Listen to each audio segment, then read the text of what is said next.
दंडवत प्रणाम. प्रसंग आहे कुरुक्षेत्र या युद्धभूमीवरचा.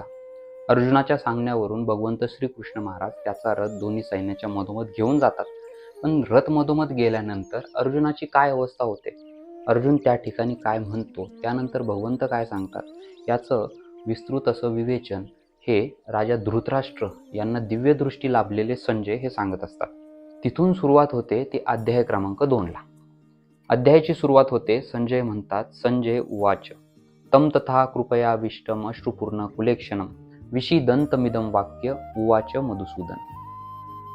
राजा धृतराष्ट्रांना सांगत असताना संजय म्हणतात की रथ दोन्ही सैन्याच्या मधोमध गेल्यानंतर मरणाच्या सन्मुख असलेले सर्व नातेवाईक बघून अर्जुन हताश झाला.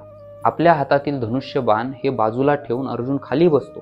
त्याच्या डोळ्यातील अश्रूंच्या धारा लागतात आणि हे सर्व बघून त्याला धीर देण्याकरता भगवंत मार्गदर्शन करत आहेत. आणि ते मार्गदर्शन भगवंताने काय केलं, कशा पद्धतीने अर्जुनाला समजावलं, अर्जुनाच्या मनातल्या शंका काय आणि त्याचं कशा पद्धतीने भगवंताने निरसन केलं, हे आपण बघणार आहोत यानंतरच्या पुढच्या श्लोकामधून. आपल्या जीवनामध्ये असे आपले प्रसंग येतात जेव्हा आपण हारून जातो, थकून जातो, तेव्हा गरज असते ती भगवंत श्रीकृष्ण महाराजांच्या मार्गदर्शनाची.